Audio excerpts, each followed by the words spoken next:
Harán ruiditos extraños. El único ruidito extraño que va a sonar es el movimiento de Mario Bros, que lo tenemos aquí presente. Piu, piu, piu, piu. Es que está recogiendo monedas, recogiendo creatividad, imaginación a raudales.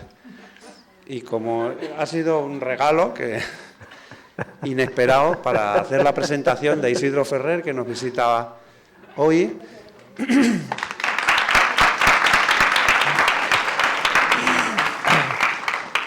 Tirulín, tirulín. Eso.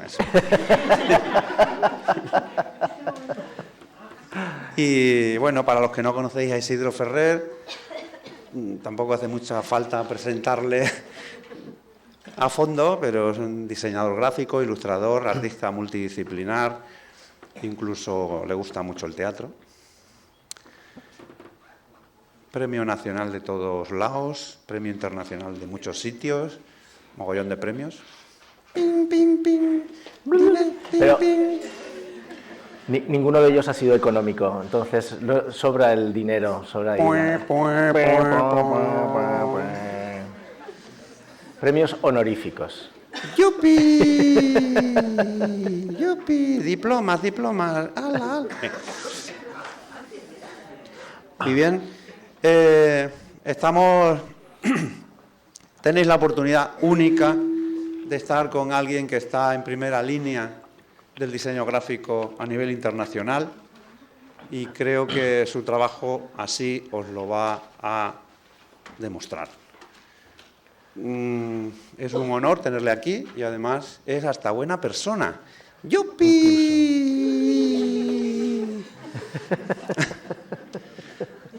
Así es que, sin más dilación, os dejo con él, que os hará una presentación posteriormente sobre las 11:30. Seguiremos con el taller para los de primero y segundo en el aula 4, ¿de acuerdo? Bien, pues al ataque. Muchísimas gracias.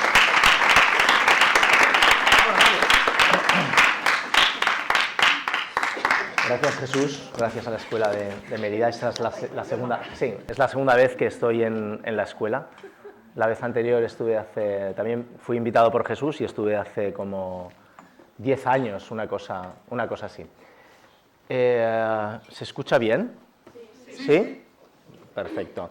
Sé que un grupo grande, porque me enteré antes de ayer rebuscando en vuestra página web, un grupo grande de vosotros habíais estado en Bilbao, ¿no? Por allí, ¿fuisteis a la conferencia o estabais en las 7 calles tomando chupitos? No. Bien, entonces me di cuenta de este hecho y dije, no puedo repetir la misma conferencia porque vaya puñeta para todos aquellos que estuvisteis en Bilbao, con lo cual a última hora la cambié por completo y solo hay un trabajo que se va a repetir, el resto son trabajos para que no coincidan con lo que ya visteis en Bilbao. Si visteis lo de Bilbao, estaba más centrado en los últimos trabajos que estaba realizando, el de Le Petit Théâtre de Lausanne, que se lo he suplido por otro trabajo de larga trayectoria. Yo tengo la suerte, la grandísima suerte de que por la profesión viajo mucho. No recuerdo qué año es, pero esto debía ser el 2014, 2015, una cosa así. Me invitaron a Kiev, tuve una exposición personal en Kiev y estuve trabajando en la ciudad casi durante 10 días.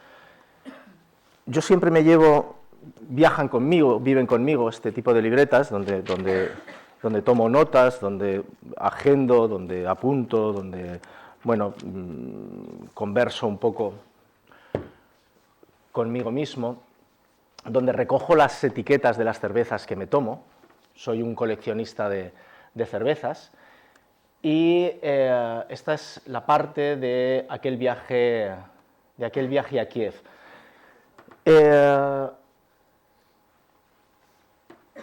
Para la exposición me hice un cartel y en este cartel, que es el cartel de la exposición, se titula Colección de asombros, Yo quise trabajar con una premisa muy personal, pero también haciendo un homenaje a Joan Brossa, que es una de las personas que en mi caso me han influido de forma decisiva, un poeta visual español, que trabaja mucho con el alfabeto y sobre todo con la letra A. Tiene distintos homenajes a la letra A, que es la primera del alfabeto y la que abre todas las posibilidades de la combinatoria para hacer posible el mundo del pensamiento y de la literatura.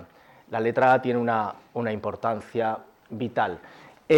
También quise hacer un reconocimiento a la transmutación, a la transformación. Es con lo que yo trabajo, la resituación de las cosas.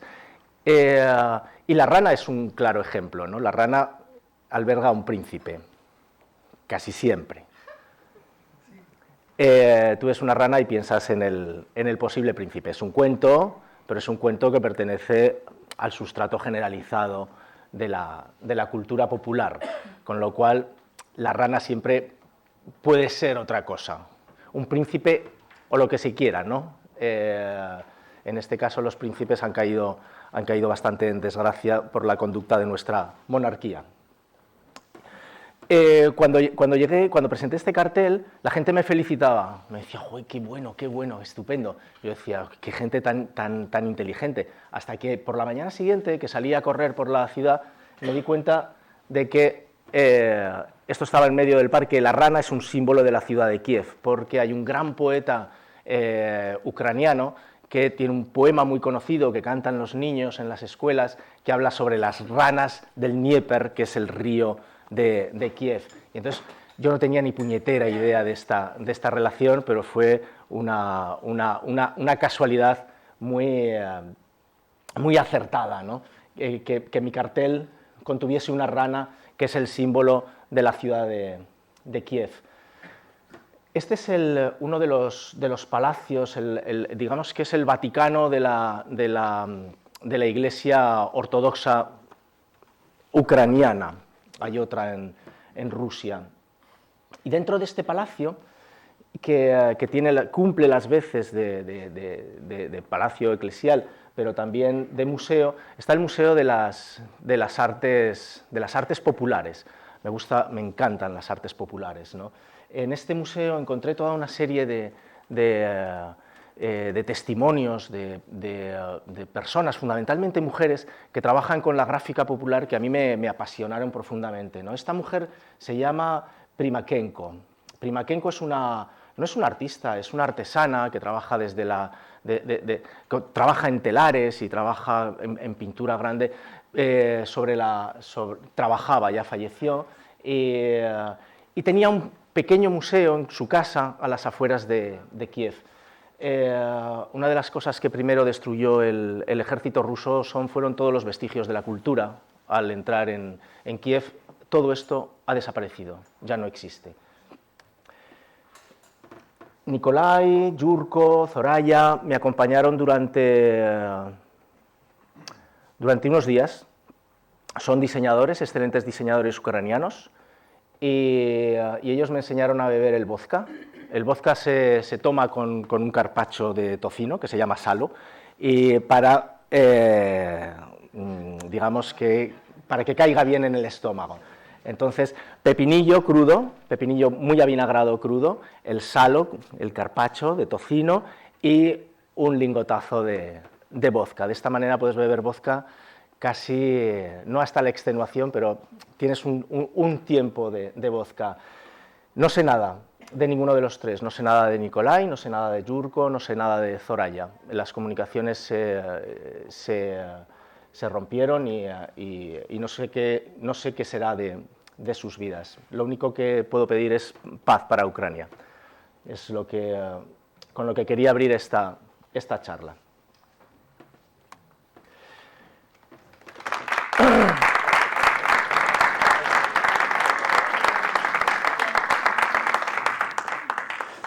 Decía Rimbaud, je suis l'autre, yo soy otro, yo soy el otro. Y Schopenhauer iba un poquito más lejos y decía, yo soy los otros, todos los demás, ¿no? En esta afirmación, que a mí me interesa mucho porque rescata el pensamiento global y rompe con la identidad, con la individualidad, pero potencia la identidad. La individualidad soy yo y la identidad es lo que me conforma a partir de todos los demás.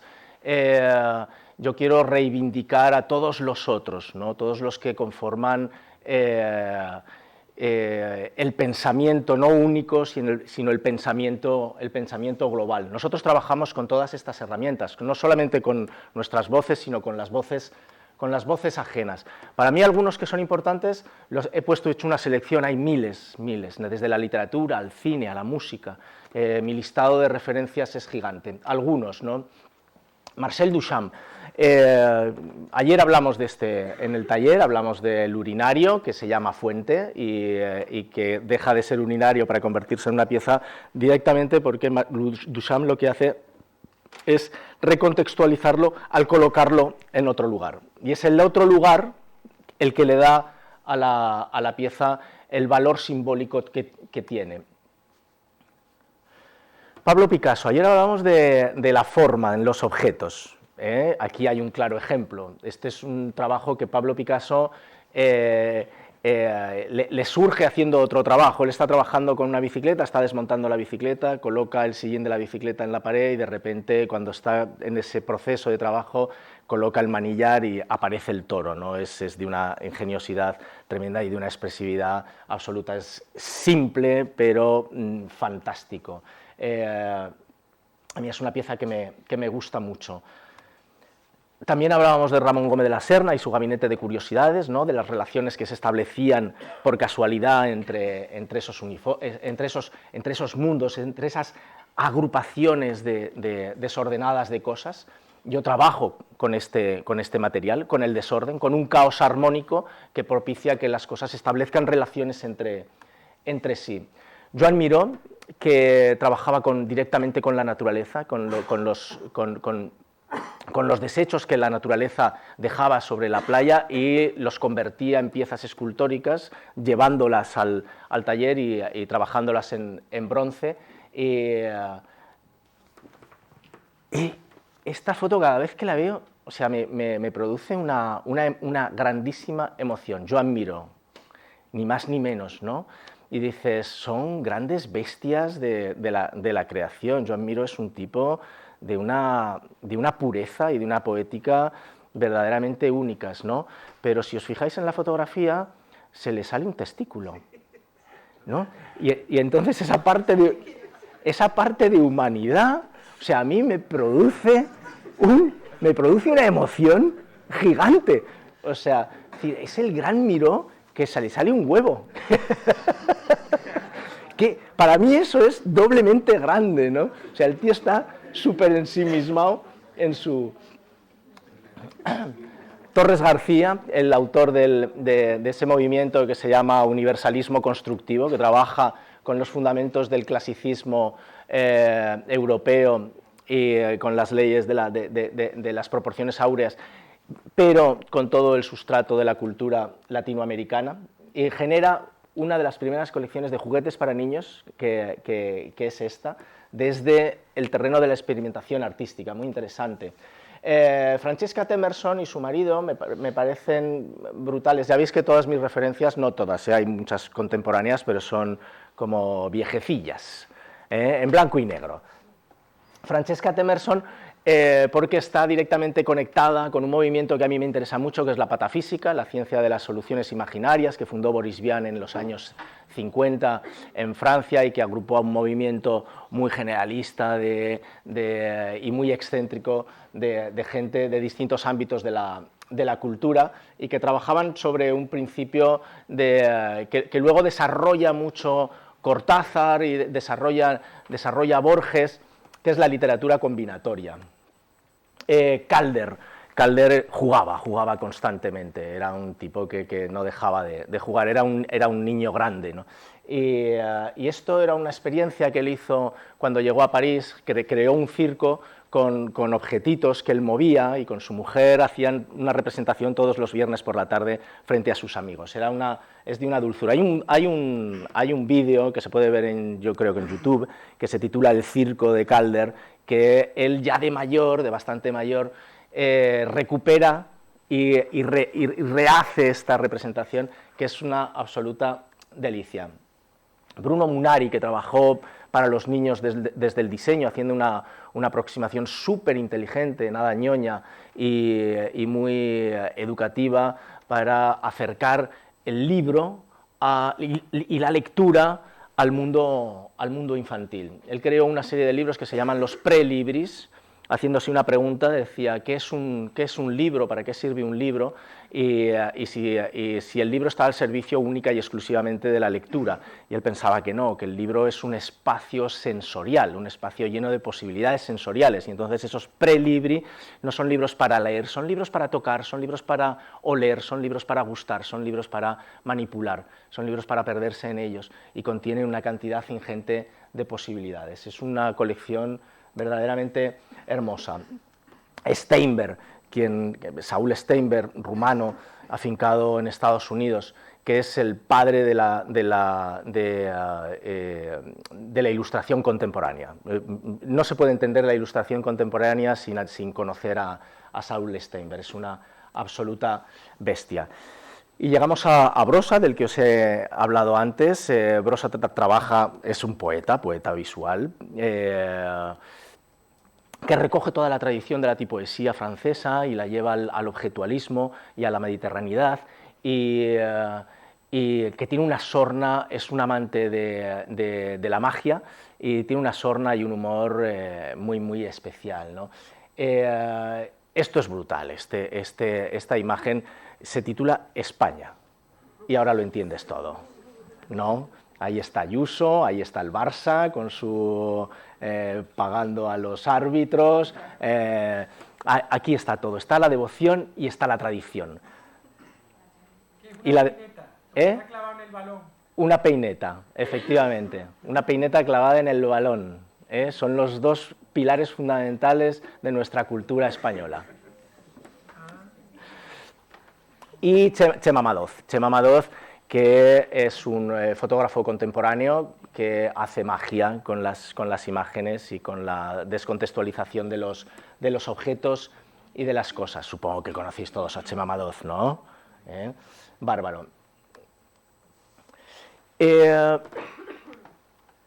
Yo no estudié diseño gráfico ni ilustración, estudié teatro, me formé como actor, luego me especialicé en mimo y pantomima en una escuela francesa en París, Jacques Lecoq, y llegué a la ilustración y al diseño muy tarde, a partir de los 25 años. Pero yo ya tenía metido cierta propensión hacia la gráfica. Mi abuelo era tipógrafo, trabajaba en un periódico como cajista, y yo tuve mi primer libro, que es este, de 1972, cuando yo tenía 9 años, y nace a raíz de una experiencia. ¿Os acordáis? Conté una experiencia de un desdoblamiento que yo tuve en Bilbao, un desdoblamiento que yo tuve cuando era niño, viendo al otro Isidro flotando en el mar. Esto es un poquito después de aquello. Una tarde salí del colegio, íbamos a los Salesianos, salí del colegio y me dejé olvidada la cartera con los libros en el patio. Al salir estuvimos jugando, yo me marché a mi casa, llegó el sábado, yo me había olvidado la cartera de los libros, llegó el domingo y como casi todos los domingos, o como algunos domingos, fui con mi familia a la misa obligatoria, por supuesto, a la misa de los Salesianos. Y se sentó un compañero de clase al lado mío y me dijo: «Hosti Ferrer, don Pablo te va a matar». Y yo, ¿por qué? Porque todos tus libros y las fichas estaban desparramadas y rotas por el patio del colegio. Y entonces en ese momento yo dije: hostia, la cartera. Me había dejado la cartera y algún canalla había cogido todos mis libros y había ido rompiendo hoja a hoja, deshaciéndolo y esparciéndolo por el colegio, ¿no? en una acción libertaria. Nosotros teníamos un sistema que alguno que sea de mi generación recordará que eran las fichas, aquellas malditas fichas que se acompañaban a las lecciones, ¿no? Por cada lección tenías que rellenar una ficha y tenías que ir al colegio con el libro, con las fichas, y había que firmar cada una de las fichas. Entonces, no cabía duda, el patio estaba lleno de Isidro Ferrer, por todos lados, o sea, eran mis libros, mis fichas. Con lo cual, en ese momento decidí no volver a ir al colegio jamás. Y pude hacerlo durante una semana. Somos 4 hermanos, yo llegaba por las mañanas con ellos, nos recogía un autobusito militar que nos dejaba en la puerta del colegio, porque como militar, mi padre, vivíamos en un recinto cerrado solo para militares, nos dejaba en la puerta del colegio, yo bajaba del autobús y siempre me pasaba lo mismo, tenía un cordón desabrochado, hacía así, mis hermanos entraban en el colegio, yo me ataba el cordón y me iba en la dirección contraria. Durante una semana me perdí por la ciudad de Alcoy y encontré los mercados, encontré la vida de un jueves por la mañana, de un viernes por la mañana, de un lunes por la mañana, que desconocía por completo en una ciudad pequeña. Descubrí la biblioteca, entré a la biblioteca y el señor de la biblioteca, el bedel, me dijo: ¿qué haces aquí, niño? Que no estás en el cole. Y dije: es que estoy enfermo. Me dijo: pero si estás enfermo deberías estar en la cama. Dije: es que no estoy lo suficientemente enfermo.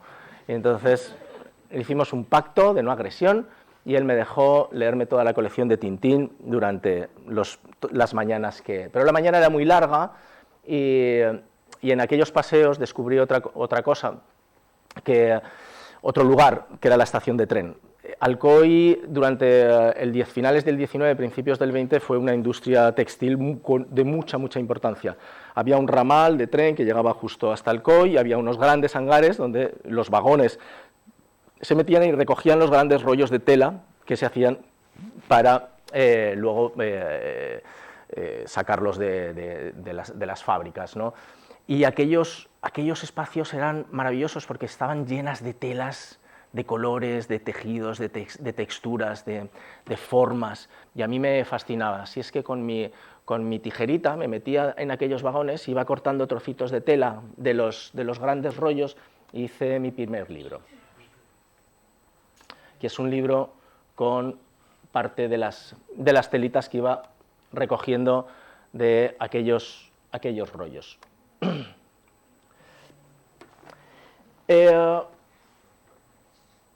He preparado una selección de imágenes repetitivas para que veáis que una imagen no acaba única y exclusivamente en sí misma, sino que puede variar en función de dónde la ubiquemos. El lápiz, por ejemplo, ¿no? El valor simbólico del lápiz. Esto es una imagen que es una de las primeras piezas que yo realicé de forma volumétrica, y digamos que es uno de los primeros poemas, entre comillas, ¿no?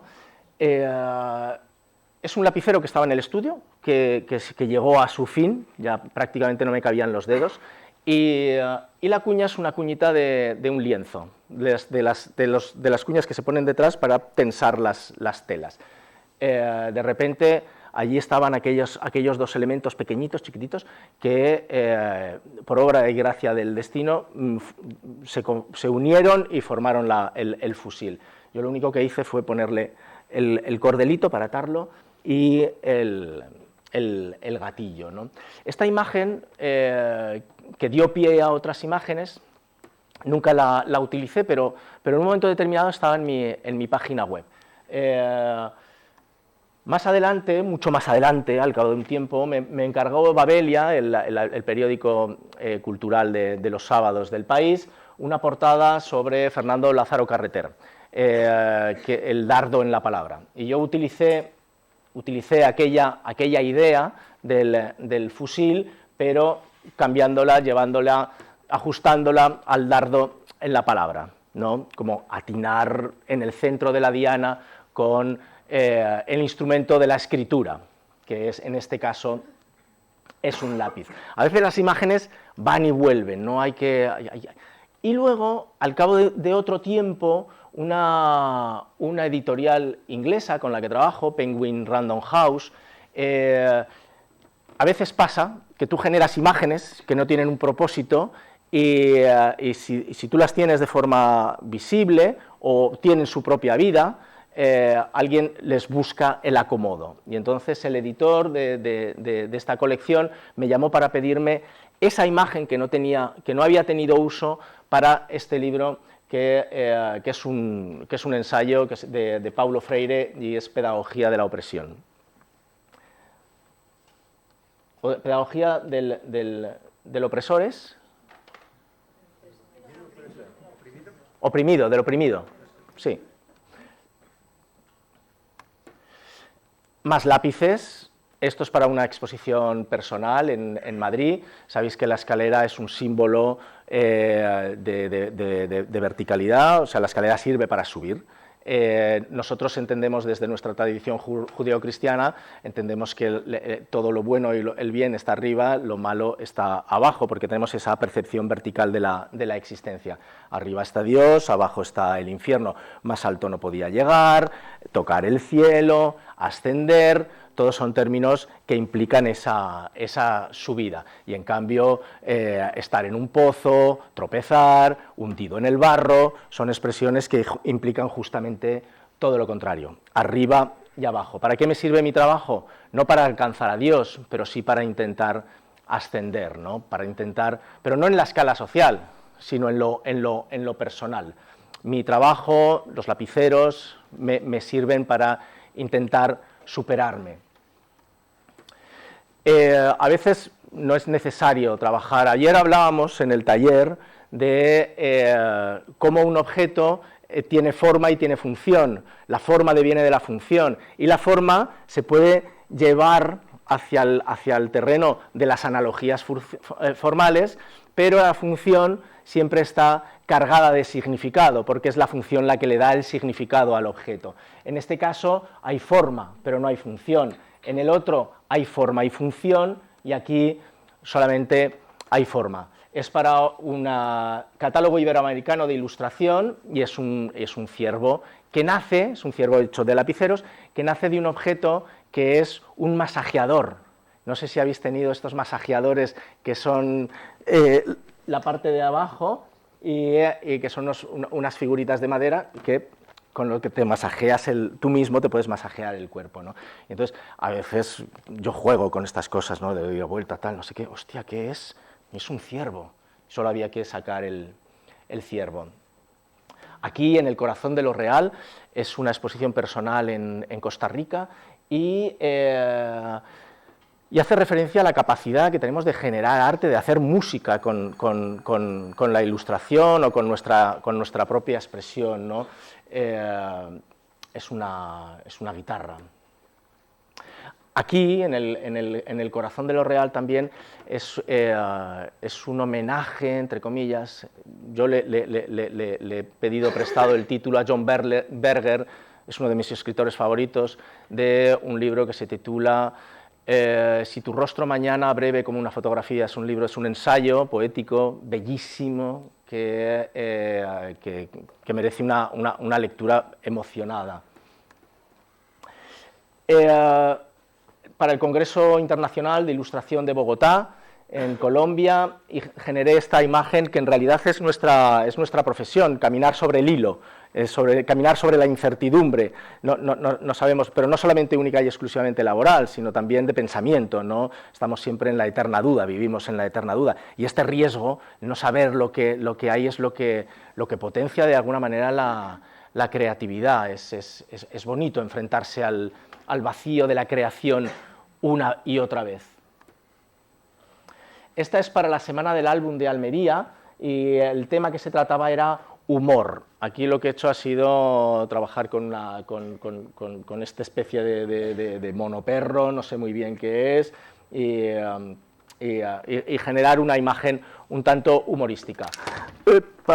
El lapicero hace de servilleta y el libro de bandeja. Vamos a dejar los lapiceros y nos pasamos al territorio del libro. Bogotá, capital mundial del libro, es una puerta que se abre. Un libro siempre se abre al interior del libro, posibilita entrar y poder salir.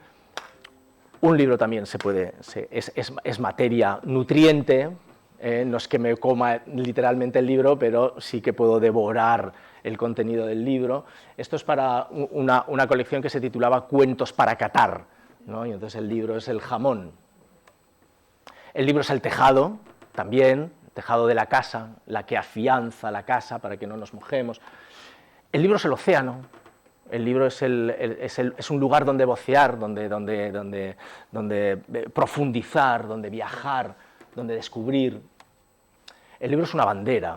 Esto es una colección para Festival de Narrativas Cuéntalo en Logroño, y entonces en este año trabajaban sobre el exilio. Cada año trabajan sobre temáticas distintas. Este año trabajaban sobre el exilio, sobre escritores que trabajaban fuera de su lugar, exiliados. Y yo detesto las banderas, porque son trozos de trapo que representan absolutamente nada, representan lo territorial, pero no representan la singularidad del ser humano, ¿no? En cambio, qué bonito sería que esos trozos de trapo, esas banderas, no estuviesen al servicio de los nacionalismos, sino estuviesen al servicio del pensamiento, de la cultura, digamos que de cosas más globales, ¿no? Y en este caso lo que he hecho ha sido sustituir la bandera por el libro. Pero también el libro es el refugio de los inmigrantes, de los exiliados, los que no tienen absolutamente nada, y puede ser la patera, el medio de transporte con el que se enfrentan. Son metáforas. El libro puede ser todo esto y mucho más. También puede ser el germen, puede ser la tierra que hace germinar la poesía, el pensamiento, ¿no? Del libro nacen cosas porque me provocan, pero también el libro puede ser la máscara detrás de la que me oculto o con la que me resguardo. Esto es para unas jornadas sobre el texto teatral como entidad literaria, y esto justo sucedió en pandemia. Dije, bueno, hay que aprovechar este contexto de pandemia para hacer la broma, hacer el guiño, pero también utilizar la mascarilla como máscara, porque la máscara es un elemento icónico del teatro. Esto es para un festival de oralidad humorístico, y este es un papagayo, es una cotorra, es de estas cotorras que hablan, bla, bla, bla, bla, bla, bla, bla, ¿no?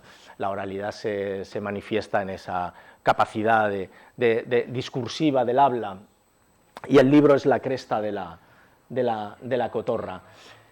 También el libro de alguna manera es la música, es el acordeón, ¿no? Es esa fiesta, es lo que me permite la celebración.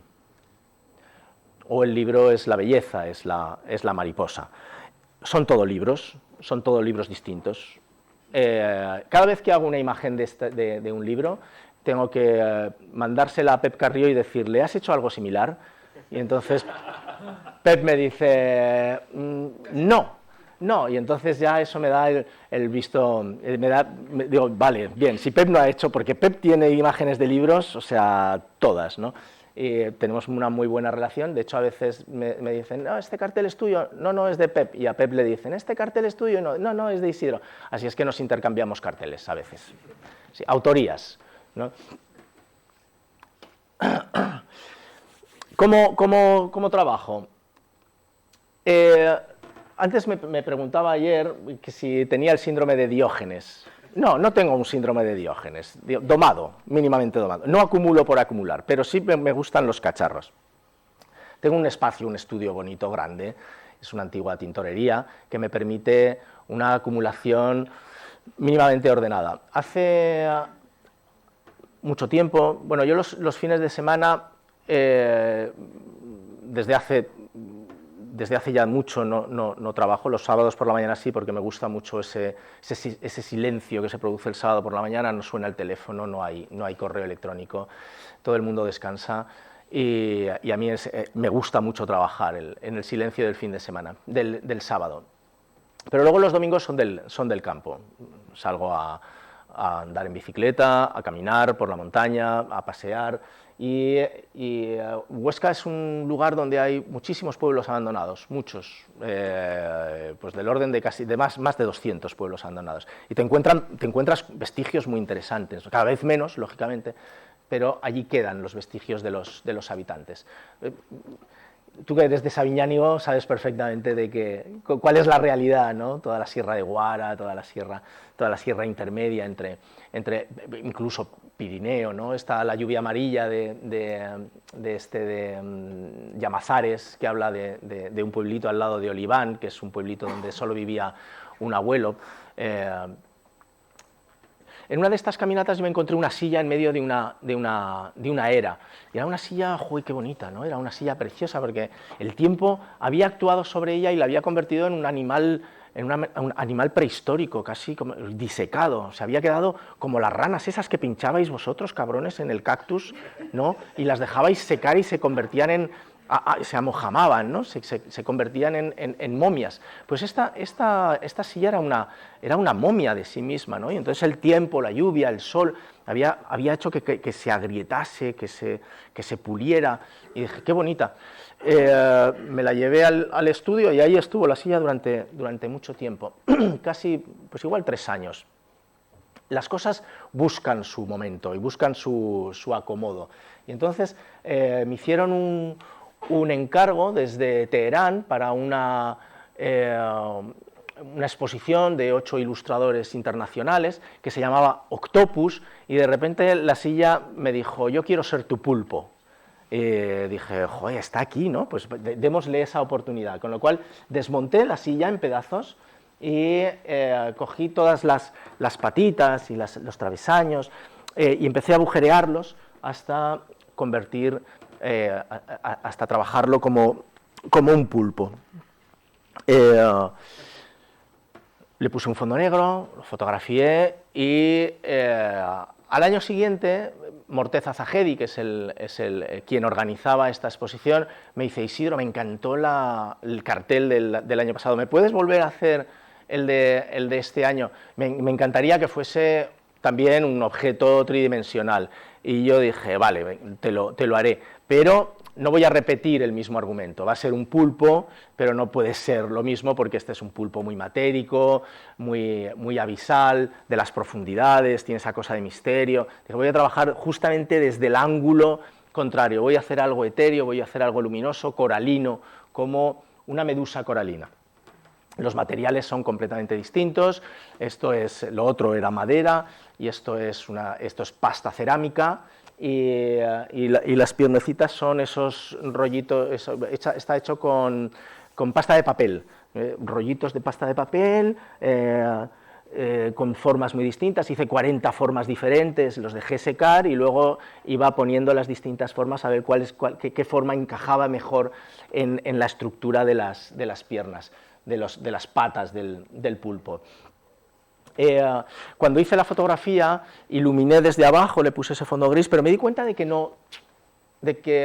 se acercaba excesivamente a esa iluminación del anterior. Yo lo quería más coralino todavía, lo quería más luminoso todavía. Y entonces esa luz desde abajo la sustituí por una luz mucho más envolvente, le cambié el fondo y exactamente la misma pieza se convierte en algo distinto. O sea, como exactamente lo mismo, cómo actúa la luz sobre el mismo espacio. La sensación que provoca es otra completamente diferente. Me encanta jugar con elementos, con materias, con probar. Una de ellas es el pan. Trabajar con pan no es nada fácil, es complicado, muy complicado, pero tiene un altísimo valor simbólico, porque el pan es el cuerpo de Cristo, pero también es uno de los 3 pilares del ser humano, digamos, de la revolución. Pan, trabajo y libertad son los 3 fundamentos de la clase obrera, lo que se pide, lo que se reclama. En ese sentido también es un símbolo el pan. El Fútbol Club Barcelona tiene una ONG que tiene una serie de campus en distintos lugares del mundo que utiliza el fútbol para el desarrollo de comunidades desfavorecidas. No es una cantera, sino que utiliza el fútbol como herramienta para generar valores sociales, valores de colaboración, de relación, y han hecho un documental, hicieron un documental para el que me pidieron el cartel. Yo pensé en unir esos dos elementos, ¿no? Hacer algo con el PAN, porque son comunidades muy desfavorecidas, en muchos casos no tienen libertad, no tienen trabajo, tampoco tienen pan, no tienen los 3 pilares básicos de la dignidad humana, no, carecen de ello. Y jugar con un elemento propio del fútbol, del deporte futbolístico. Y dije, hagamos una bota de fútbol con pan. Y entonces, bueno, yo tengo al lado de mi estudio hay una panadería que se llama Sangarren. Santiago ya me conoce y fui a Santiago y le dije, Santiago, necesito hacer una barra de pan, un panecillo con forma de pie. Y dice, hostia, venga. Pues durante una semana estuve yendo por las mañanas y amasábamos pan, hacíamos panecillos y con distintas levaduras, con distintas cocciones y con distintos cortes para intentar sacar el pie. 2 pies. Esto durante toda una semana, con forma de pie. Tú haces la forma del pie, pero lo que sale es otra cosa completamente distinta, ¿no? Al final lo conseguimos. Al final conseguimos 2 panes con forma de pie, que con unos taquitos se convierten en botas de fútbol, que es imagen de cartel para este documental que se titula Un juego llamado Esperanza. Hay una revista en España que se llama Pan, es una revista que sale trimestralmente y que es solo de pan, solo de pan. Me encargaron hace un año hacer los 4 números de las portadas de 4 números, de un año. Yo dije que sí, me encantó el reto, la revista es muy bonita, es una revista interesante. Y ayer salió por aquí un dicho popular que escuché, en la cena, al pan pan y al vino vino. Estábamos cenando, ¿no? Como decir las cosas, vamos a llamar las cosas por su nombre, ¿no? Esto es muy rajoniano. Un plato es un plato, ¿no? O sea, las verdades como son, y un vaso es un vaso. No, esto es así, por ley de la gravedad. Pero nosotros trabajamos justamente con lo contrario, trabajamos con la metáfora, con el desplazamiento, al pan pan y al vino pan. Esto es la poesía, cambiarle el nombre a las cosas. Y yo dije, hagamos del vino, convirtámoslo en pan, ¿no? Por otro lado, a mí me gusta mucho trabajar con registros sensoriales, atmosféricos, que vienen de las cosas que a mí me emocionan. Uno de los pintores que me emociona es Magritte. Magritte me emociona profundamente, a muchos niveles, pero conceptualmente me parece tremendamente brillante. Y tiene estos cuadros tan paradójicos, tan surrealistas. Y otro que me encanta es Morandi por esa sutileza en los bodegones, por esa atmósfera que consigue, tan armónica de tonos. Yo quería hacer algo similar. Así es que me puse manos a la obra con Santiago. Durante varios días estuvimos haciendo panes distintos, con formas intentando sacar el pan. Y luego había que acompañarlo de una copa, pero yo no quería una copa, sino la idea de una copa. A mí me gusta trabajar no con los objetos, sino con la idea de los objetos, ¿no? La depuración de la idea, el sustrato de la idea. Y entonces necesitaba una copa que no pudieras beber, pero que fuese una copa. Y para eso hice con Carlos Moore, luego lo vais a ver más adelante, que es el ebanista con el que trabajo, hicimos esta copa, esta depuración de la copa. Luego viene el proceso fotográfico y el resultado final es la portada. La portada, que es esta paradoja visual, ¿no? Para al festival, un festival de teatro de objetos, no sé si conocéis el teatro de objetos, es una vertiente francesa, muy francesa, del teatro, entre marionetas, es una mínima expresión del teatro, en pequeños espacios, y se trabaja con objetos. Hay un festival, un pequeño festival que se organiza en Zaragoza, y cada año cambia de tema. En este año que me pidieron, el 2019, que me pidieron el cartel, iba sobre la erótica. No, el teatro de objetos no es hay teatro de objetos para niños y hay teatro de objetos para adultos. Era la erótica. Y yo quise trabajar no con lo obvio, sino con algo que a mí me pareciese un elemento erótico, ¿no? Y ahí se me vino una imagen de Buñuel, de una de las películas de Buñuel, donde se trabaja la erótica, que es Viridiana, creo. Viridiana es ¿no? la de la coja, sí. O sea, es tremendamente erótica, pero ella está coja y tiene una pierna ortopédica. Pero hay un juego con la pierna ortopédica en esa película, en Viridiana de Buñuel, que a mí me vuelve loco, ¿no? Me fascina. Y dije, joder, yo quiero hacer una cosa buñueliana y quiero trabajar con la pierna. Entonces busqué piernas por todas partes. Al final encontré una pierna en una ortopedia de Valencia que cerraba y compré una pierna ortopédica. Y me la mandaron por correo. Yo pensaba que la pierna iba a venir en una caja, ¿no? Pero al cabo de 2 días llamaron a la puerta y abrí la puerta, era el mensajero y me dijo, señor Ferrer, sí, le traigo su pierna. La pierna vino así.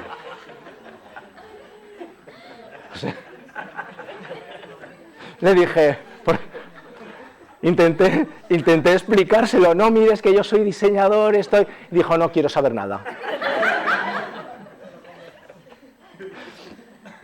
Y el cartel, la pierna se convirtió en un cisne.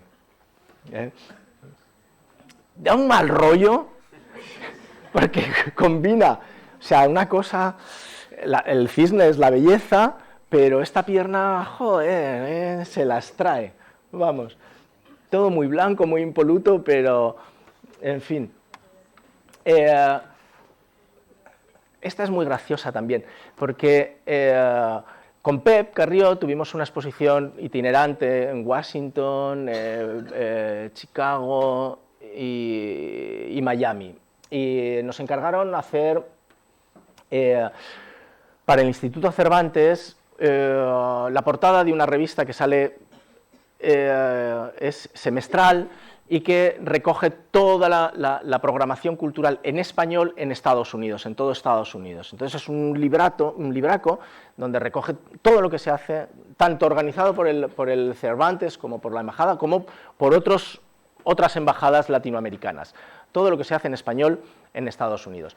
Y nos encargaron la portada y entonces yo pregunté qué era...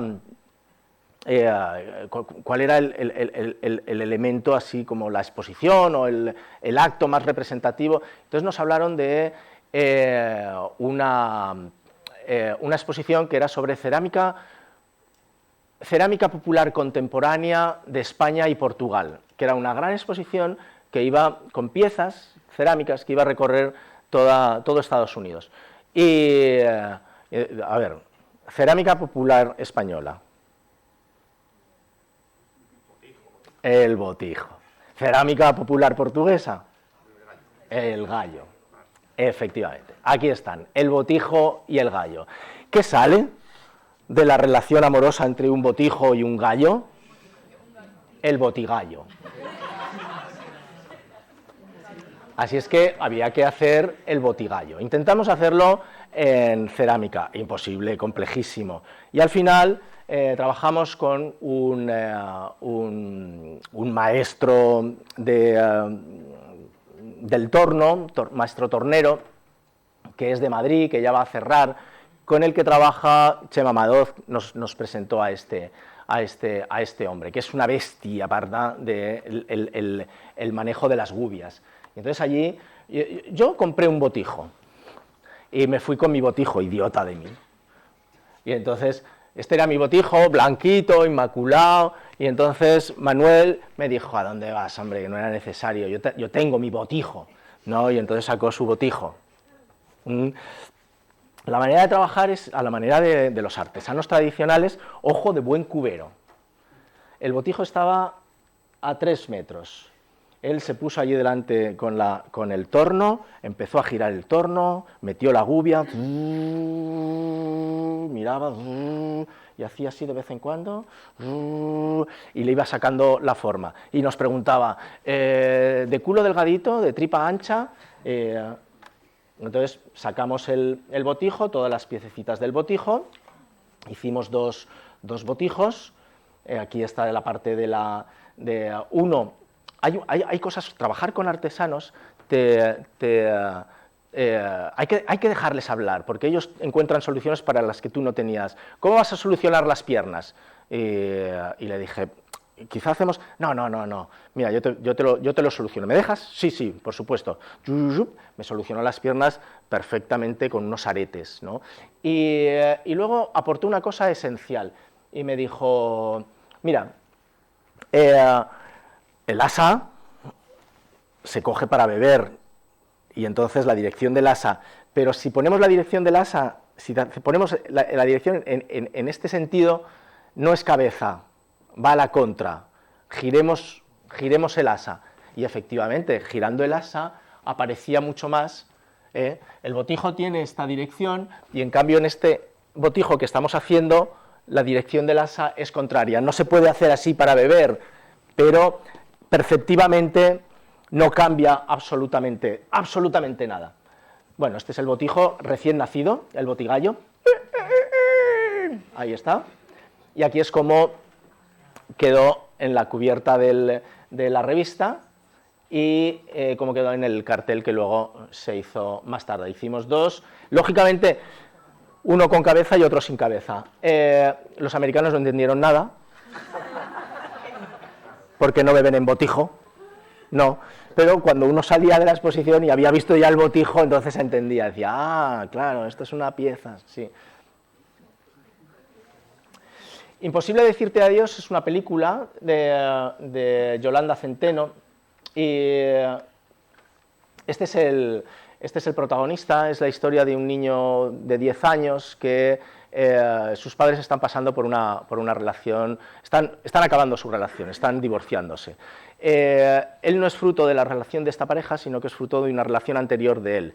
Ella entra a vivir con este hombre, establecen la relación cuando el niño es muy pequeño y lo ha criado como si fuese su propio hijo. En realidad no es su madre biológica, pero ha vivido 10 años con él. En este momento que se están divorciando, el marido, este hombre, le hace un chantaje emocional y le dice, si me dejas, no vas a volver a ver a tu hijo nunca. Tengo la patria potestad y no te voy a permitir, me voy a quedar con él. Y ahí se produce un drama tremendo. Yo le pregunté, le dije a Yolanda que me mandase alguna imagen de la película que me sirviese como referencia estética. Me mandó esta, que es un barquito que está en el cuarto de baño de la casa. Es un barquito amarillo sobre las baldosas azules, ¿no? Y luego en la película el epicentro dramático sucede una tarde que la madre acude al colegio, saca al niño de clase, se lo lleva al retiro y cuando están en mitad del retiro le cuenta la situación. Tu padre y yo nos vamos a separar y es posible que yo no te pueda volver a ver. Y ahí se produce una ruptura grande, ¿no? O sea, están los dos remando en mitad del retiro, esto es un boceto, y cuando ella le cuenta, dejan de estar juntos, dejan de estar en la misma horizontalidad, se rompe esa simetría de relación. Yo trabajo, ya habéis visto, esta es mi mesa de trabajo con, esto es maderita de balsa, me hago las maquetas, y luego una vez que tengo hechas las maquetas, si es necesario, trabajo ya con Carlos Moore, que también habéis conocido, para terminar de hacerlas. Esto es en el estudio ya de Carlos Moore, con los personajes bien pulidos. Y este es el cartel definitivo. Es una fotografía, está trabajado, aquí no hay prácticamente ordenador salvo colocarle el azul por encima, ¿no? Están esas dos realidades enfrentadas. El personaje se quedó ahí, se quedó encima de uno de los muebles del estudio, uno de los personajes, el que yo había trabajado inicialmente para hacer o sea, este sería el prototipo. Y a la manera de Gómez de la Serna, un buen día, en mi punto de vista, coincidieron el huevo de cristal que está encima del nido y el personaje. Y los junté. Y dije, joder, qué imagen tan poderosa. Se quedó en mi cabeza. Y al cabo de un tiempo llega el encargo que posibilita que esta imagen nazca. Y es el Festival de Cine de Huesca. Solamente la idea estaba aquí, había que esperar el momento en el que viniese un encargo que posibilitase esta imagen. Hay una leyenda, que es una leyenda global, que viene prácticamente de todas las civilizaciones antiguas, que es la de la creación del mundo, la creación del universo, que es en unos casos es una serpiente que pone un huevo y de ahí nace, una gran serpiente que pone un huevo y de ahí nace el mundo, y en otro caso es un hombre disfrazado de pájaro, que es una especie de papageno, que pone ese mismo huevo y de ahí nace el mundo, ¿no? Y a mí me gustaba ese concepto porque el huevo es el origen, es el nacimiento, es la posibilidad, es un poco como la creación, ¿no? Sí. Y este es el proyecto grande que es sustituido por el otro que os enseñé en Bilbao, que era Le Petit Théâtre.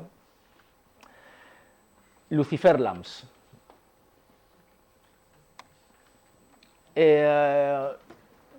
Hace como unos 20 años más o menos yo conocí a Sandro Totil, que es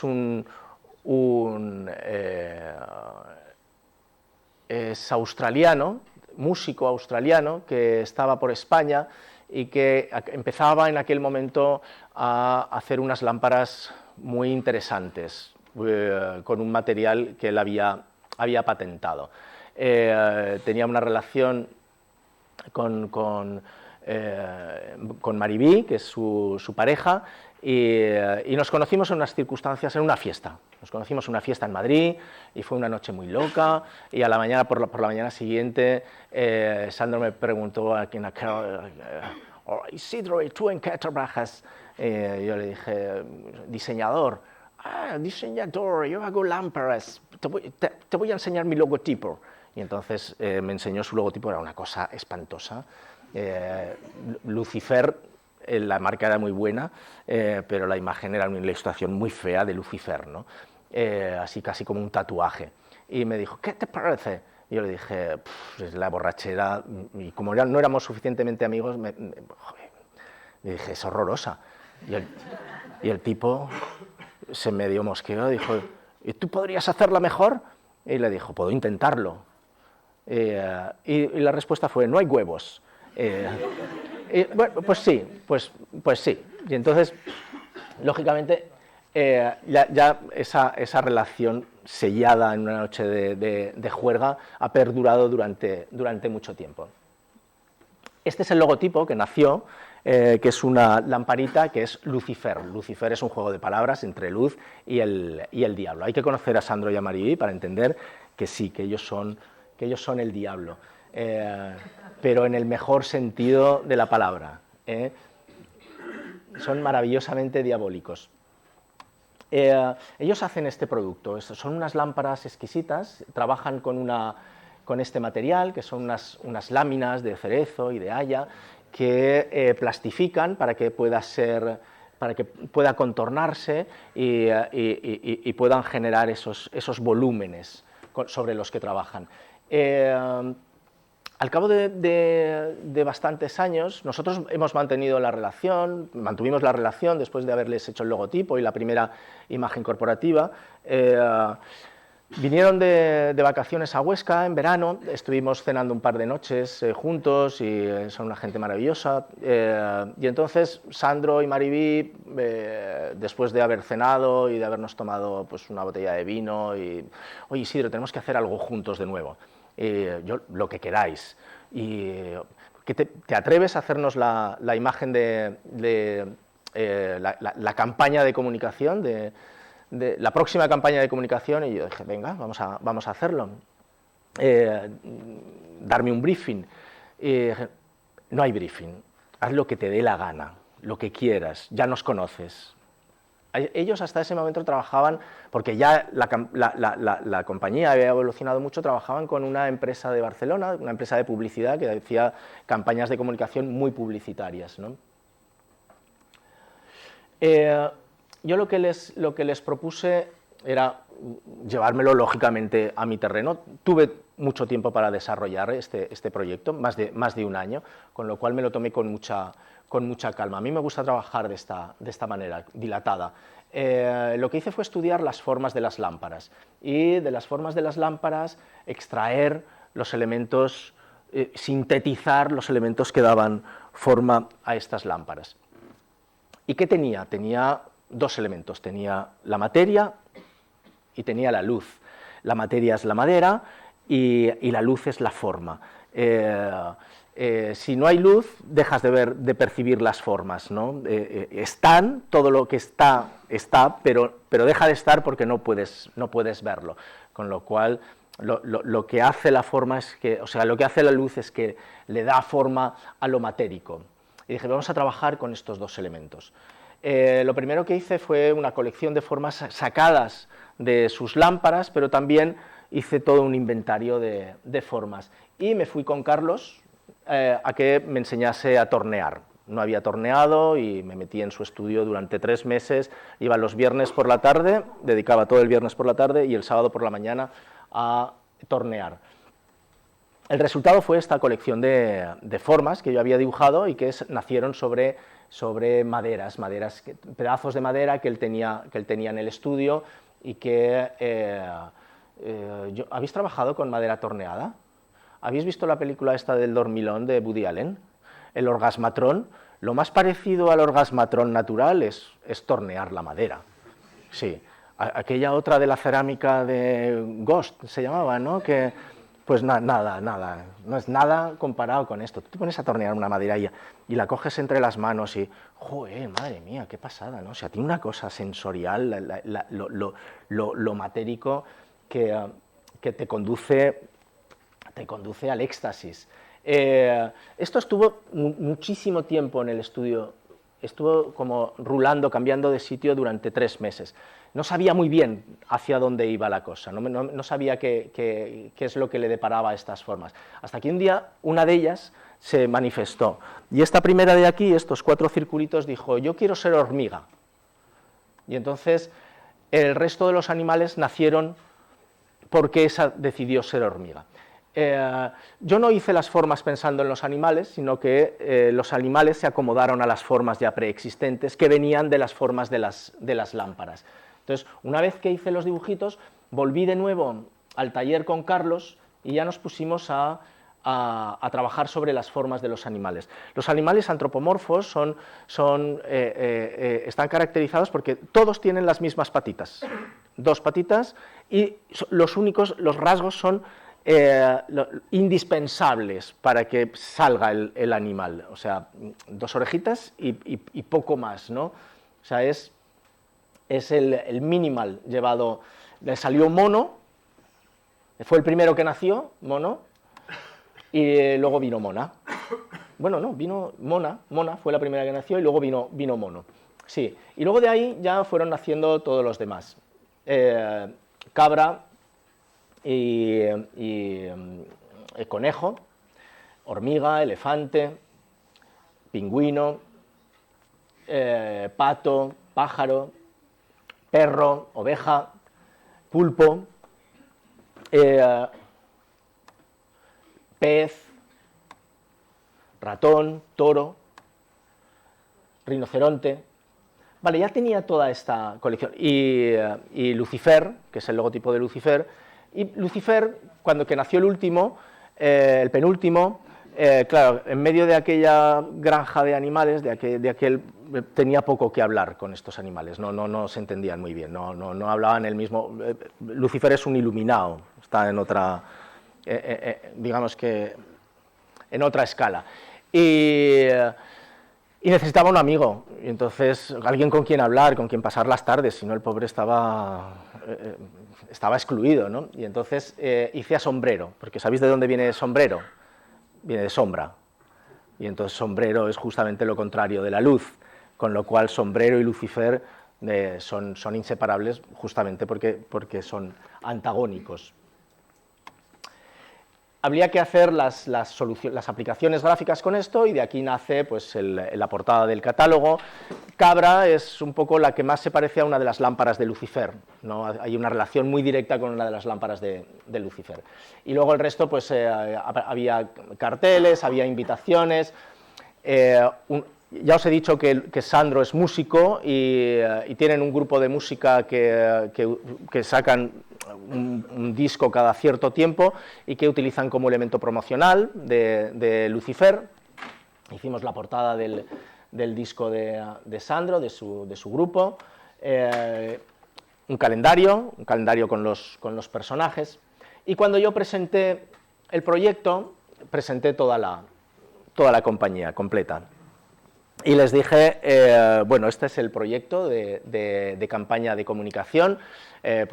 Dispusimos todos los personajitos, yo les fui enseñando las distintas aplicaciones, les encantó, nos comimos una paella maravillosa en Valencia, ellos son de Valencia, y yo les propuse, ¿por qué no? Ya está generada la colección, ¿por qué no ir un paso más allá? ¿No? Vosotros tenéis una empresa de luz, de iluminación, pero ya que tenéis ese posicionamiento en el mercado y estáis bien situados, ¿por qué no sacamos una línea de producto con muñecos de colección, de coleccionista, ¿no? Hacemos una serie limitada. Les pareció muy bien la idea. Allí mismo nació el nombre de la familia, que se llama Funny Farm, que en australiano quiere decir manicomio. O sea, granja de locos es la forma de llamar a los manicomios, y entonces esto es como una especie de manicomio, y me dijeron, vale, perfecto, pero vamos a testarlo, antes de sacarlo vamos a llevarlo a la feria de Bolonia, a la feria del mueble de Bolonia. A mí me pareció muy bien, entonces regresé de nuevo a Huesca con Carlos y nos pusimos a trabajar en la seriación. Ya decidimos con qué. Es distinto trabajar uno solo que trabajar en la posibilidad de crear una serie para construir 50 animalitos de cada uno. Entonces, para la presentación en Bolonia, en la Feria del Mueble de Bolonia, preparábamos una serie de 5 de cada uno de ellos. Y elegimos las maderas, el sapeli, el cedro, idua negro, la pequia, paduac, ébano africano, que eran las maderas con las que trabajamos. Y trabajamos en la seriación. A todo esto, cuando estamos trabajando en esto, me llama Mariví y me dice, Isidro, nosotros hacemos lámparas. Sí, ya lo sé, sí. ¿Qué te parece si hacemos una lámpara con alguno de los animales? Y yo dije, joder, hostia, un paso más, ¿no? Qué bonito. ¿Por qué no? Vale. Y entonces empezamos a trabajar en la creación de una lámpara a partir de alguno de estos animales. Inicialmente pensamos en una lámpara de sobremesa, pero nos dimos cuenta de que era imposible, no tenía apoyo, era inestable, tampoco tenía mucha presencia y era muy difícil de resolver. Con lo cual yo les propuse hacer unas lámparas gigantes, muy grandes, que fueran casi monumentales, y ya hicimos un salto de escala y trabajamos con una empresa de Valencia, que es Manolo Martín, con el que yo luego trabajé más adelante en la realización de una falla, y él tiene un trabajo sobre vareta de madera, que es la técnica clásica de solucionar las fallas de Valencia. Lo primero que hicimos fue escalarlo y luego ya solucionar los distintos elementos. Son lámparas monumentales, iluminadas por dentro, hechas de vareta de madera, y yo no quería que el resultado fuera un resultado pulcro de diseño, sino que fuese un resultado artesanal, que se viese el alma del artesano, que se viese el trabajo, la mano del artesano. Por eso se ven los clavitos y se ven incluso las líneas de corte. No hay nada que esté maquillado. Se ven incluso el lapicero para trazar el corte. Las lámparas tienen esta medida, tienen un punto decorativo, un punto japonés, tienen una cosa muy envolvente, muy bonita, son autoportantes porque tienen una batería, que es lo que en los pies, que es lo que les concede la estabilidad, el contrapeso, y un cable que lo cargas, pero luego el cable, como se recoge con el mismo sistema de enrollado que las aspiradoras, y te puedes llevar el elefante o el pez al lugar que quieras. Había que presentarlo en la feria de Milán, y entonces había que hacer el stand con todo esto. Había que presentar tanto Funny Farm como los personajes, como estas dos lámparas, y entonces hicimos todo este stand envolvente con, digamos, con distintos elementos. Aquí había como una especie de mini exposición ferreriana con unos trabajos que yo había hecho con personajes de torno de madera y unas ilustraciones de un libro. Bueno, digamos que por ahí andaban todos los elementos. Allí al fondo se ve las primeras maquetas de la primera lámpara que iba a ser de este tamaño, pero a ese tamaño parecía una cafetera más que un elefante.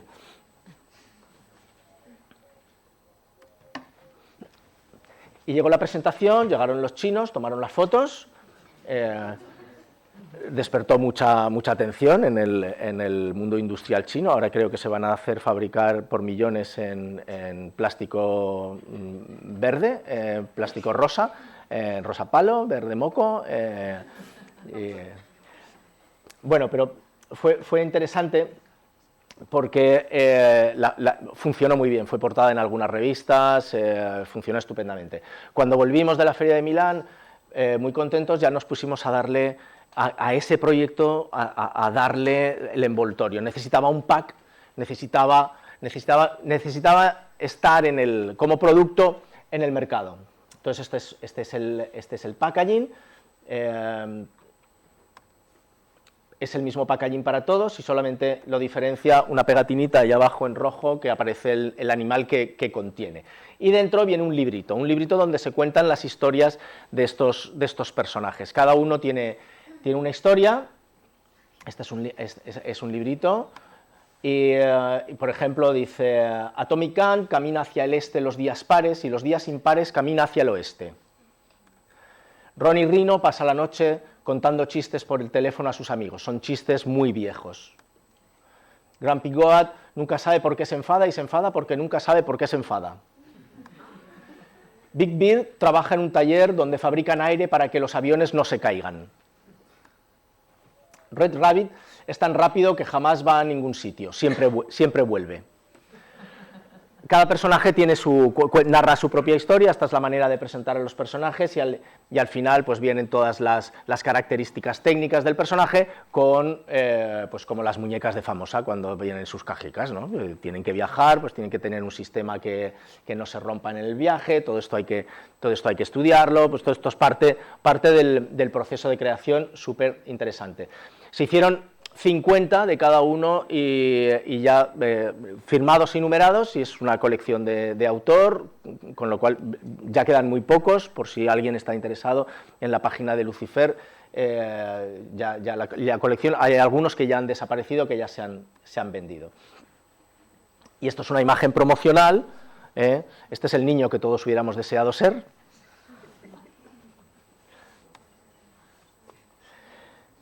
Más adelante, al cabo de año y medio, me vuelve a llamar Mariví, me dice, y me cuenta un problema no, que tienen, que es la lámpara nido. Ellos tienen esta lámpara, que es una lámpara muy interesante, que es una lámpara que se hace a medida para hoteles, para restaurantes. Entonces, en cada una de las superficies son módulos que se pueden jugar para que sean muy altos en altura o muy largos. Entonces, en función de las características de cada uno de los espacios, ellos te montan la lámpara, el nido, por así decirlo, ¿no? este bosque de lámparas. Y viene acompañado de unos colibrís, mejor unos colibros porque son así de grandes, de cerámica dorada, y que van flotando. Entonces me dijeron que no acababan de ver la cerámica dorada con la lámpara tan blanca, tan estética, ¿no? Tiene un punto ahí como decorativo, un poco barroco, que no le va mal, y me dijeron, ¿por qué no le das una vuelta? Y entonces, bueno, yo en ese nivel de depuración lo que hice pues fue llevármelo a mi terreno también, trabajé sobre una estructura troncocónica que me permitiese generar un cuerpo, pero con una colita que se desplazase, que se moviese, una colección de colas, o sea, todo un juego de intercambiables, y alas distintas. Una colección de alas que, a partir de una estructura, yo pudiese, como un puzzle, generar toda una colección de pájaros muy distintos. Hice hasta 20 pájaros distintos. Unos libando hacia adelante, otros hacia atrás, unos en horizontal, otros en vertical. Aquí hay unas fotografías solamente de unos poquitos. Esta es la solución, con colas y alas distintas, también con picos distintos. Y sucedió exactamente lo mismo que había sucedido en el proceso anterior. Me llama Mariví y me dice, ¿qué te parece si lo gigantizamos, si hacemos una lámpara de este proceso? Y yo, nuevamente, encantado de la vida, ¿no? Con lo cual, el proceso pues volvió de nuevo a repetirse. Primero establecimos las dimensiones de los pájaros, generamos toda la estructura y luego fuimos trabajando sobre el recubrimiento. Este es un poco los procesos de taller, son las piezas tal y como se van construyendo en la vareta de madera, y este es el resultado de Big Beard vertical, con la solución de algunas de las piezas, las alas.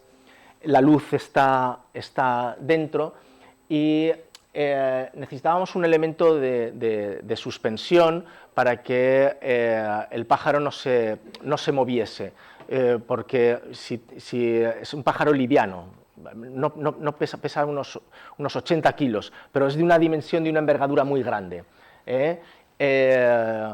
Entonces, cuando uno pasa cerca, se mueve con el aire que se genera. Entonces, necesitamos de un apoyo, y por eso planteamos esa pieza fuera, que es la que estabiliza al pájaro. La bola de nácar, aparte de que le concede una luz, aporta una luz desde fuera, es la que estabiliza al pájaro. Aquí está en un espacio arquitectónico natural, así es como funciona en los espacios, y se hizo una vertical y una lámpara horizontal, que son Big Beard vertical y Big Beard horizontal. ¿Cómo vamos de tiempo? ¿Van a ser? ¿Último proyecto? ¿Sí? Sí, porque luego quienes hagan el taller conmigo vamos a trabajar un poco sobre alguna de las ideas de este libro. Frankenstein es un encargo de hace un par de años del Departamento de Publicaciones de la Facultad de Bellas Artes de Cuenca, que tiene un departamento de publicaciones muy interesantes, que hacen una labor de publicación verdaderamente buena, han recibido distintos premios por esa labor en la publicación, publican francamente bien, y estaban en relación con otras universidades españolas, con los departamentos de publicaciones de otras universidades españolas, para publicar una traducción nueva hecha por un filólogo español, de un texto de Frankenstein, del texto clásico de Mary Shelley. Del primero, porque Mary Shelley escribió dos Frankenstein, uno que fue el que se publicó nada más escribirlo, al poco de escribirlo, y luego otro que ella revisitó y reescribió al cabo de 20 años.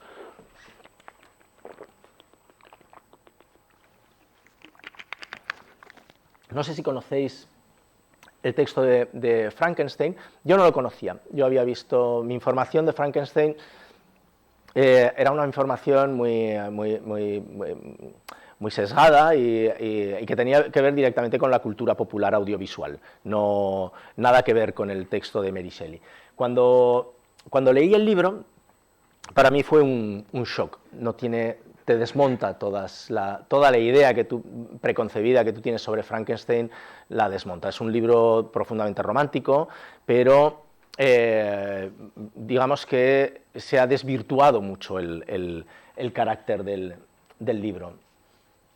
Fundamentalmente porque ha desplazado la monstruosidad, le ha cambiado el foco. Lo que plantea Mary Shelley, aparte de que es un relato muy contemporáneo, que podría estar en la línea de Paul Auster o en la línea de Enrique Villamatas, porque va abriendo puertas y hay una construcción del relato dentro del relato, son historias que se abren dentro de sí mismas como una cesta, como una matriusca, y luego se vuelven a cerrar.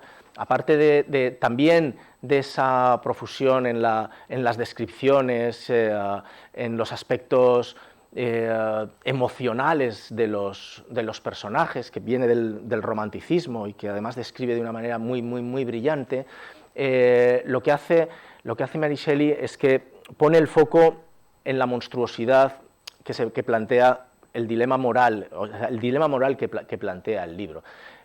La cultura popular, sobre todo con el cine, ha hecho cambiar el foco, e incluso todos pensamos que Frankenstein es la criatura. No, la criatura no tiene nombre, es un innombrable, porque no ha sido bautizado, ha sido abandonado. Frankenstein es el médico, es el creador de la criatura. El monstruo, por su monstruosidad, por su fealdad, podría ser la criatura, pero no es la criatura. Donde pone el foco Mary Shelley es en la monstruosidad, digamos, en el atrevimiento que tiene Frankenstein, el doctor, para generar la vida, para crear una vida. ¿Cómo te atreves a generar una vida? ¿Cómo te atreves? Esta capacidad solo la tiene Dios, ¿no? Y por tu parte es un atrevimiento. Y ese atrevimiento tiene unas consecuencias, y las consecuencias son las que relata el texto. Otra cosa que plantea interesante Mary Shelley es que no hay maldad cuando no se tiene noción del bien y del mal. O sea, una criatura que nace desprovista de toda moralidad, que es abandonada por su creador y que no ha sido educada dentro de nuestra cultura judeocristiana, no tiene esa capacidad para discernir lo que está bien y lo que está mal, con lo cual sus actos no son reprobables moralmente. Aquello que hace, aquello que ejecuta, que configura el mal, es un mal sin responsabilidad, pero la responsabilidad sí que la tiene el creador. El creador, lo que pasa es que cuando descubre lo que ha hecho, siente pavor absoluto y abandona, mete la cabeza como el avestruz debajo de la tierra y abandona a su criatura, ¿no? Yo quería, de alguna manera, ser muy fiel a ese texto, y situarlo en su contexto, y luego darle esa magnificencia que, estos son bocetos, que tiene la lectura.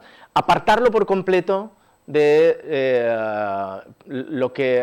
la tradición audiovisual en la que situamos a Frankenstein. Lo que hice fue tratar las ilustraciones como si fuese una ópera, y para eso me sirvió como si fuese un gran teatro, pero una ópera lírica.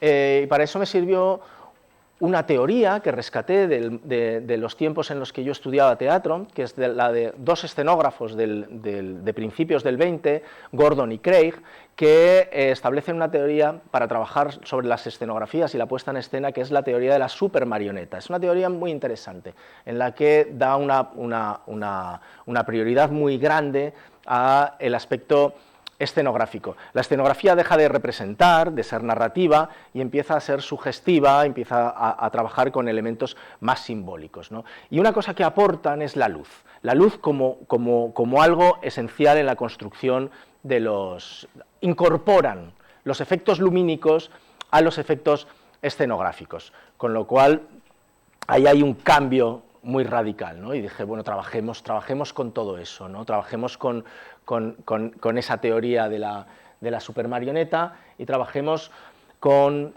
esas proyecciones de luz. A mí lo que me encargaron, cuando me encargan este tipo de proyectos, a mí me gusta porque no me encargan las ilustraciones, me encargan el proyecto del libro.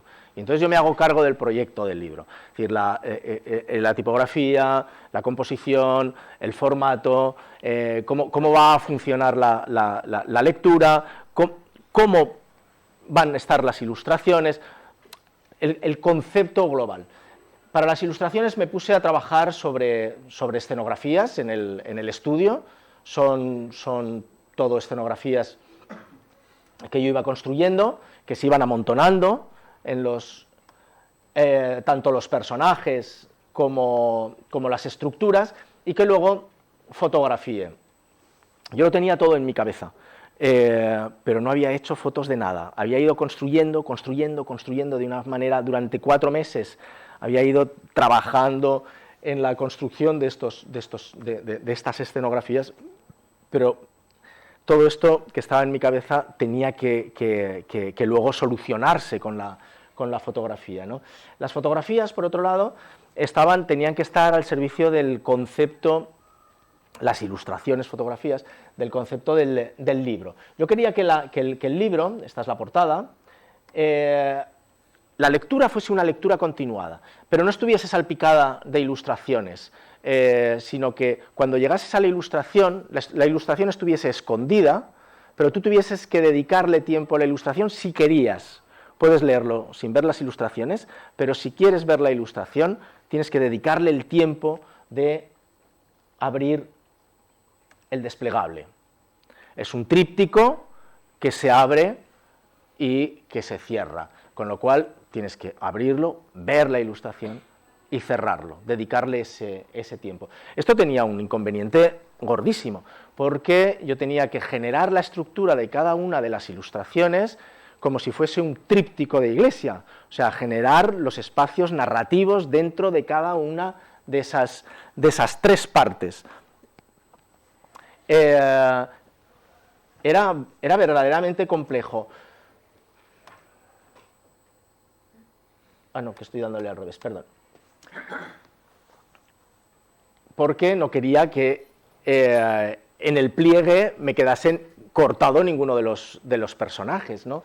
Cuando me puse a trabajar, ya una vez en la composición, una vez que ya tenía todo dispuesto, en las fotografías, trabajaba por las noches, cuando ya la ciudad estaba totalmente oscurecida y no había ninguna luz que me contaminase, y con la asistencia éramos 4 personas, 2 o 3 que manipulaban las linternas pequeñitas para iluminar, y uno, el fotógrafo.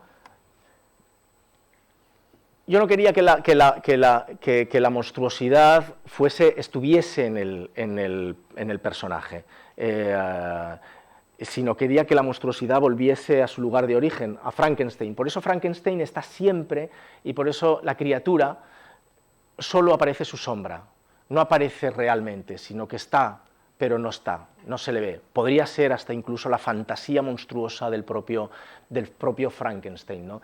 Una de los dilemas que me encuentro cuando empiezo a fotografiar, ¿os acordáis del pulpo y de cómo la luz funciona sobre la realidad, cómo la luz determina la percepción de la realidad? Era cómo la luz determinaba la atmósfera de cada una de las ilustraciones.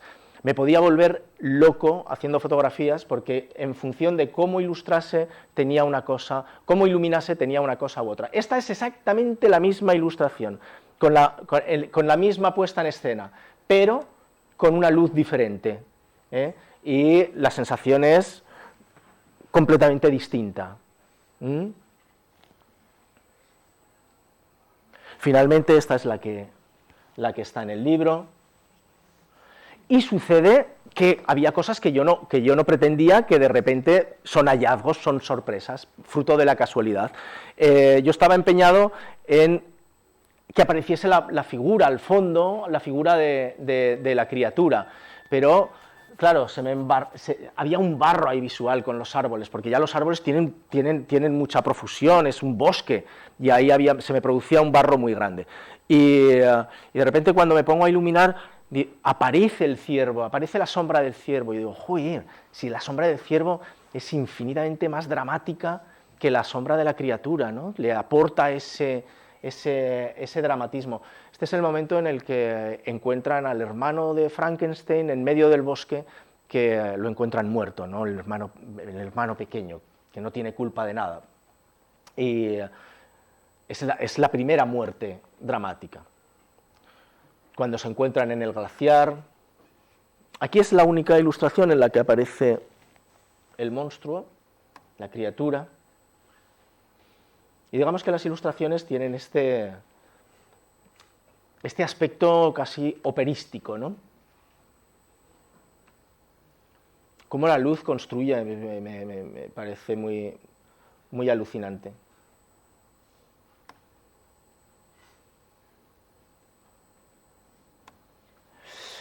Y para terminar, pues no nos olvidemos de Irak y del movimiento de las mujeres iraquíes que luchan por su libertad y luchan por su vida, y que por un régimen dictatorial las tiene condenadas al ostracismo. Mujer, vida y libertad. Muchas gracias.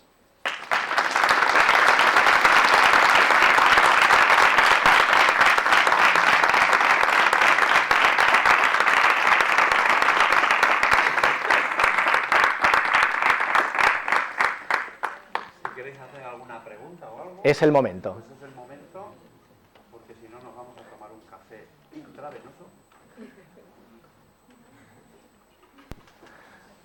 A la una. Que no se escape. Eso es lo importante. Como no hay nadie más, tengo dos, ¿vale? Una es una reflexión porque parece que vienes del pasado, de un pasado muy antiguo que es la antigüedad, la grecolatina. Parece que pasas de la palabra creatividad, que es algo que aparece en el 19-20, y tú vas directamente a la inspiración y a las musas de cabeza. Entonces, antes había ese abrirse a ellas, y mi reflexión al verte aquí desde esos tiempos inmemoriales o cultivando un culto ancestral es que las musas son hijas de Zeus y de Memosín, la memoria. Entonces, el que tú hagas todas estas referencias a decir, no es la inspiración frente al blanco total, en vacío, no. Yo tengo que recuperar y tengo que hilar y tengo que recombinar desde la historia, la memoria, las referencias, todo lo demás, pero tengo que estar abierto a ese momento de inspiración, ¿no? Es interesante la reflexión que hace vuestro profesor, ¿eh? Sí. Aunque no lo parezca, es que están hartos de oírme lo mismo. Bueno, entonces yo te veo y digo, bueno, viene aquí a destruir el monumento del diseño como método casi científico, perversamente científico, Frankensteinmente científico, de briefing, más no sé qué, más tal, más llegas a conclusión que aunque digan que es un proceso abierto, en realidad lo están intentando metodologizar de tal Sí, forma que sí. se escletoriza, o como Sí. se diga. Sí. Te respondo con las voces de otros, ¿no? Gustavo Bueno es un filósofo español que él cuando habla de creatividad dice que se maltrata la palabra creatividad. Creador solo hay uno, que es Dios, que es el que hace surgir de la nada. Crear es hacer surgir de la nada. Nosotros deberíamos hablar de recreatividad, que es crear a partir de lo ya creado. Nosotros, nuestra memoria compartida y todo el mundo en el que vivimos convive con todo aquellos tipos de estímulos que no son nuestros, pero que nos permiten hacer pequeños avances. Aquí en la palabra recreatividad me gusta mucho porque reconoce lo pasado, reconoce a todos los demás, hace que desplace también el foco del yo hacia el nosotros y contempla el juego. Lo recreativo es algo en el que te lo pasas bien, con lo cual recrear es un homenaje a todo lo que está el sustrato cultural que antecede, pero también es una forma de reivindicar el espacio lúdico como algo creativo, ¿no? Que es el homo ludens de Huizinga. Somos lo que somos porque somos capaces de jugar. También está el hombre que hace, el hombre facer, pero bueno, pero digamos que hay una primera respuesta. Y la segunda ya no me acuerdo, la tenía en la cabeza hace un momento y se me ha ido. Te ha fallado tu madre, el memosín, te ha fallado la memoria.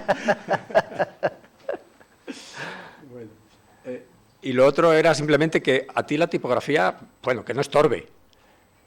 Bueno, no, aquí hay un trabajo... La veo bien puesta en su sitio, pero vamos, que tampoco nos volvemos locos. Pero hay un trabajo muy serio tipográfico y tiene que ver con el sistema de retícula de Norman Miller Brockman, que para mí fue fundamental, ¿no? Fue un descubrimiento. Y ahí hay un sistema muy racional, muy cartesiano, muy suizo, de colocar las tipografías sobre esos espacios de tensión que se establecen desde la pura racionalidad, ¿no?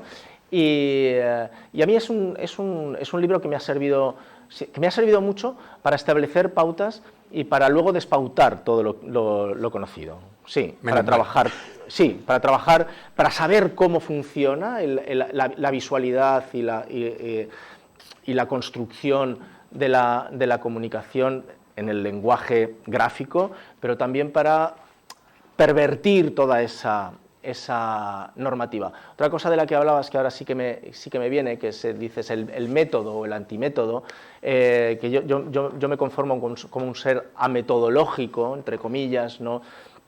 Digamos que abrazo pues las teorías de la sincronicidad de Jung, que son las casualidades, las casualidades significativas, o el azar subjetivo de los surrealistas, que potenciaban posibilitaban que el azar fuera posible, la creación a través de ese cúmulo de casualidades, o lo que Orson Welles llamaba como benditas casualidades, ¿no? Orson Welles decía que un 50% de sus hallazgos era estar atento a lo que sucedía de forma imprevista, y él lo llamaba benditas casualidades. Y yo hago que esto suceda, que las benditas casualidades pueblen el día a día. El caos es un orden que no entendemos. Efectivamente, efectivamente. Muy bien, muchísimas gracias. A ver, después de...